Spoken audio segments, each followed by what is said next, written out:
क्रोध ही मानव का दुश्मन होता है। हे प्रेम पंछियों, मानव का सबसे बड़ा दुश्मन उसका अपना क्रोध होता है और इस क्रोध को हमेशा अपनी अंतरात्मा में कैद करके रखना चाहिए।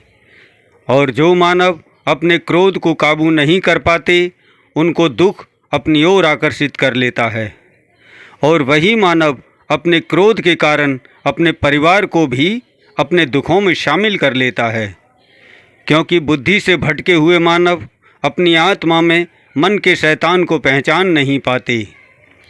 जब वो मन के शैतान को पहचान लेता है फिर वो सभी दुखों से आज़ाद होकर जीवन का आनंद प्राप्त करता है, क्योंकि मानव का जो मन होता है वो एक आज़ाद पंछी की तरह होता है। शैतान उसे भटकाता है और धर्म उसे रोकने की कोशिश करता है।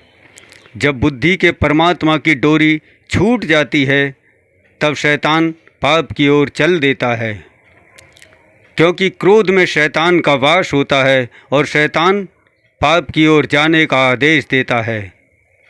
और जब तक मानव की आत्मा में शैतान जागृत नहीं होता तब तक मानव कोई पाप नहीं करता। शैतान के जागृत होते ही मानव पाप की दिशा में चल देता है। इसलिए अपनी अंतरात्मा में पाप करने वाले शैतान की पहचान करना आवश्यक होता है, क्योंकि हर गुनाह मानव की मन और बुद्धि से ही प्रकट होते हैं और यही मन बुद्धि हमें ईश्वर के धर्म सागर द्वारा ज्ञान का मार्ग दर्शाती है। और जो मानव ईश्वर के ज्ञान से परे हो जाते हैं वो जीवन भर भटकते ही रहते हैं।